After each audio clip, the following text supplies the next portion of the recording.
अस्सलाम वालेकुम अजीज़ तलबा।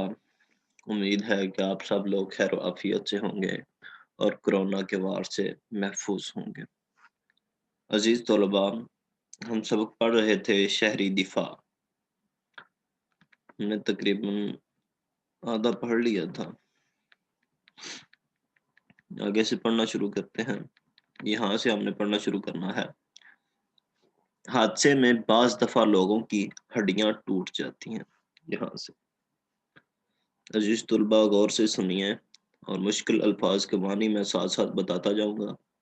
हादसे में बाज़ दफ़ा लोगों की हड्डियाँ टूट जाती हैं। अगर बाजू की हड्डी टूटी हुई हो तो कपड़े से एक तकोनी पट्टी, तकोनी कहते हैं 3 कोनों वाली पट्टी बनाकर बाजू को गले में हमायल कर देना, हमायल करना, लटका देना। इसके अलावा लकड़ी को छोटी-छोटी खिंचियाँ, तख्तियाँ, छोटे-छोटे टुकड़े नहीं होते जो लकड़ी के जिस तरह फट्टियाँ होती हैं, पंजाबी में फट्टियाँ कहते हैं, छोटे-छोटे टुकड़े कर देना, ठीक है? टूटी हुई हड्डी के अतराफ में रख कर ऊपर पट्टियाँ लपेट दी जाएँ, ताकि टूटी हुई हड्डियों को सहारा मिल जाए। अगर जिस्म के किसी हिस्से से खून बह रहा हो, तो कपड़े की गद्दियाँ यानी छोटे-छोटे पीस करके ठंडे पानी में भिगोकर ज़ख्मों के ऊपर रखी जाएँ, ताकि खून का अखराज बंद हो जाए। अखराज यानी खारिज होना, निकलना। अगर किसी के कपड़ों को आग लग जाए तो दोनों हाथों से चेहरे को ढाँप ले और ज़मीन पर लौटना शुरू कर दे। लौटना या करवटें बदलना, ठीक है? ज़मीन पर लेटनियाँ लेना शुरू कर दे, लेटना शुरू कर दे, लौटना यहाँ पे लिखा हुआ है। अगर कोई दूसरा आदमी पास हो तो फ़ौरन जलने वाले के जिस्म पर कंबल, रज़ाई, खेस, दरी या कोई मोटा कपड़ा डाल दे और उसे ज़मीन पर लौटाना शुरू कर दे। यानी अगर किसी को आग लग जाए तो फ़ौरन उस पर कोई भारी कपड़ा जो है उसके ऊपर फेंक दे, ताकि जो हवा का अंदर दाखिल होना बंद हो जाए, क्योंकि जितनी ज़्यादा हवा लगेगी तो आग ज़्यादा भड़केगी। तो इसलिए कहा जाता है कि फ़ौरन ऊपर कंबल या कुछ भारी जो है चादर वग़ैरह, खेस, रज़ाई वग़ैरह फेंक देनी चाहिए, ताकि वो बंद हो जाए और कहीं से अंदर जो है हवा दाखिल ना हो जाए, और फ़ौरन जो है मरीज़ को लटाना, ज़मीन पर कर जिस तरह करवटें बदली जाती हैं, लटाया जाए ताकि वो आग जो है बंद हो जाए। आग वाले शख्स को भागना नहीं चाहिए, वरना इससे आग और ज़्यादा भड़क उठेगी, ठीक है? हामिद ने पूछा, अब्बा जान, अगर कोई पानी में डूब जाए तो उसको इब्तदाई तिब्बी इमदाद किस तरह दी जाए? अब्बा जान ने बताया कि अगर कोई पानी में डूब जाए तो सबसे पहले उस शख्स को उल्टा लटा कर उसके जिस्म से पानी निकाला जाए। उसके बाद उसे सीधा लटाकर मसनूई तरीके से उसको उसकी सांस बहाल की जाए। है, उसको पंपिंग की जाती है साँस लेने के लिए, ठीक है? अगर किसी को साँप ने डस लिया यानी काट लिया हो तो जहाँ साँप ने काटा है उस जगह से 4-5 इंच ऊपर जिस तरफ से खून आ रहा है, रस्सी या कपड़े वगैरह को कस कर बाँध दें, ताकि मज़बूती के साथ बाँध दें, ताकि जो ऊपर से खून आता है वो नीचे ना आए और जो ज़हर आलूद हिस्सा है वो उसके साथ मिक्स ना हो जाए। यानी जिस्म का जिस तरह आप लोग जानते हैं कि दिल जो है सारे खून को पंप करता है पूरी बॉडी में, तो खून ऊपर से जब नीचे आएगा या नीचे से अम, वो मिल जाएगा तो फिर वो नसों के ज़रिए जो है ज़हर ऊपर सारे जिस्म में फैल जाएगा। तो इसलिए कहा जाता है कि वहाँ से 4-5 इंच ऊपर, यानी अमूमन ज़्यादातर लोगों को बाजू या टाँगों पर जो है, ज़्यादातर लोगों को जो साँप काटता है तो उससे 4-5 इंच ऊपर जो है कसकर रस्सी या कपड़े के साथ बाँध दें, ताकि जो है ज़हर ऊपर ना जा सके। साँप के ज़हर को फ़ौरन किसी ब्लेड वग़ैरह से खुरच कर निकाल दें, रगड़ कर, खुरचना, रगड़ना, ठीक है? यानी आहिस्ता-आहिस्ता ब्लेड के साथ, ताकि वो ज़हर जो है बाहर निकल जाए। मुतासरा जगह को साबुन और पानी से धोएँ और मरीज़ को वक़्त ज़ाया किए बगैर फ़ौरन अस्पताल पहुँचाया जाए। हामिद अब्बा जान की गुफ्तगू बड़ी दिलचस्पी से सुन रहा था। अब्बा जान ने गुफ्तगू ख़त्म की तो कहने लगा, अब्बा जान, इब्तदाई इमदाद देना कुछ ज़्यादा मुश्किल नहीं? अब्बा जान कहने लगे, हाँ बेटा, इब्तदाई तिब्बी इमदाद की मशक़ें की हों और फ़र्स्ट एड बॉक्स मौजूद हो तो ये काम ज़्यादा मुश्किल नहीं। हम के पूछने पर अब्बा जान ने बताया कि फर्स्ट एड बॉक्स ऐसा डब्बा है जिसमें मरहम पट्टी का सामान यानी रुई का पैकेट, चंद जरूरी इकसाम की पट्टियां, टंक्चर, आयोडीन की बोतल। आयोडीन या पायोडीन वो एक लिक्विड में होती है दवाई जो जख्मों पर लगाई जाती है ज्यादातर।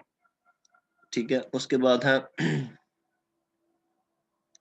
बोरिक एसिड, जख्म पर लगाए जाने वाला मरहम और इमरजेंसी में दी जाने वाली अद्वियात शामिल है। फर्स्ट एड बॉक्स हर घर में होना चाहिए। ठीक है। हामिद के पूछने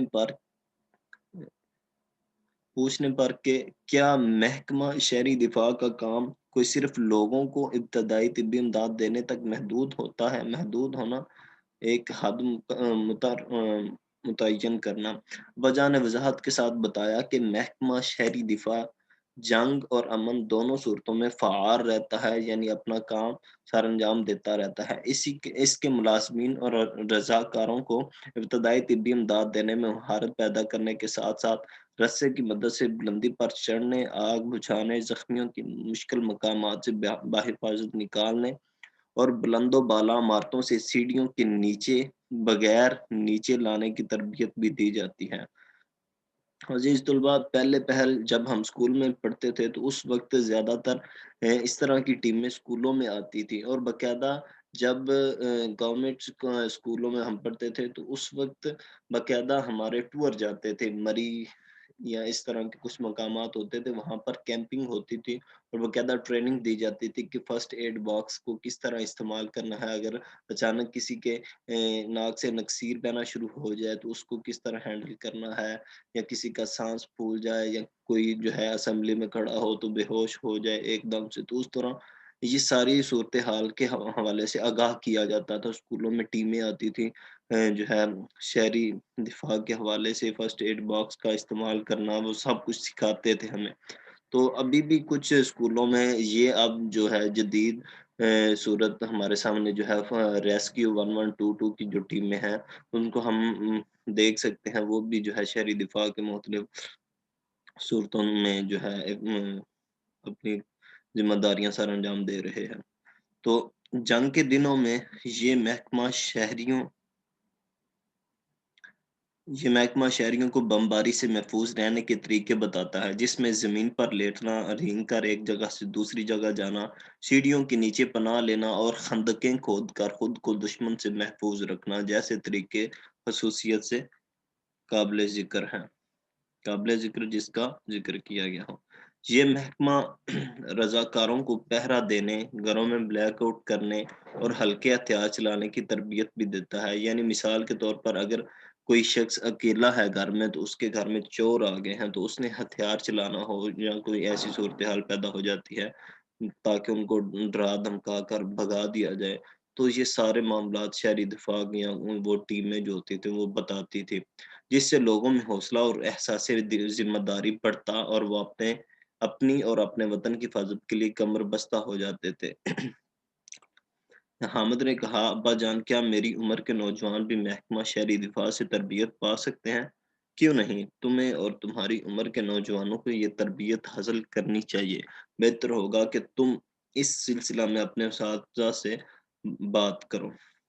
अज़ीज़ तलबा, आपको मैं बताता चलूँ कि हमारे यहाँ पाकिस्तान में बहुत कम ऐसा होता है। अगर इसराइल या चाइना के स्कूलों में देखा जाए तो इसराइल में बाकायदा बच्चों को 12 साल की उम्र तक बाकायदा ट्रेनिंग दी जाती है, जिसमें जो है घुड़सवारी, पिस्तौल किस तरह चलाना है, उसके अलावा कराटे और ये सारी जो हमारे यहाँ फ़ौज में, आर्मी में या पुलिस में ट्रेनिंग दी जाती है, वहाँ पर 12 या 15 साल की उम्र तक बच्चों को बाकायदा ये ट्रेनिंग दी जाती है कि वो अपनी हिफाज़त किस तरह कर सकेंगे।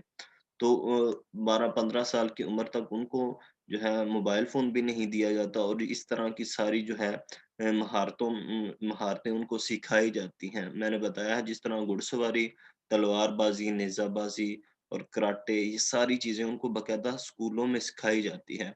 उसके बाद उनको प्रोफ़ेशनल लाइफ़ में भेजा जाता है पढ़ने के लिए। और उनको बाकायदा पढ़ाई के साथ-साथ हुनर भी सिखाया जाता है, जो कि हमारे यहाँ नहीं है, सिर्फ़ हमारे यहाँ पढ़ाया जाता है, अमली तौर पर कोई काम नहीं करवाया जाता। अगर चाइना की बात करें, تو ہمیں اندازہ ہوتا ہے کہ چائنا میں باقاعدہ جو ہے اسکول میں بچوں کو 1-2 گھنٹے کے لیے وقت نکالا جاتا ہے بچوں کے لیے، تاکہ وہ کوئی چیز ایسی بنائیں، اپنی مہارت کو بڑھائیں۔ تو وہ اسکولوں میں بچے جو ہیں باقاعدہ کھلونے بناتے ہیں وہاں پر چائنا میں۔ تو جب وہاں پر کھلونے بنتے ہیں تو وہ چائنا سے پاکستان میں آ جاتے ہیں اور ہمارے بچے کھیلتے ہیں۔ یعنی ان کی مہارتیں جو ہیں، ان کی حکومت ان کی مہارتوں کے مطابق ان سے کام لیتی ہے۔ ابا جان اب آتے ہیں دوبارہ ادھر۔ ابا جان، میں کل اسکول جا کر اپنے اساتذہ سے بات کروں گا کہ وہ ابتدائی طبی امداد کی تربیت کے لیے محکمہ شہری دفاع سے بات کریں۔ میں اپنے دوستوں کے ساتھ مل کر یہ مشقیں کروں گا اور آئندہ حادثات میں زخمیوں کی مدد کروں گا۔ حامد نے پرجوش انداز میں کہا۔ ابا جان نے حامد کو تھپکی دی اور کہا، شاباش حامد، شاباش۔ تو عزیز طلباء، یہ تھا ہمارا آج کا سبق۔ مشق والا جو پورشن ہے یہ ہم انشاءاللہ اگلی کلاس میں کریں گے، چھوٹا سا ہی ہے تقریباً۔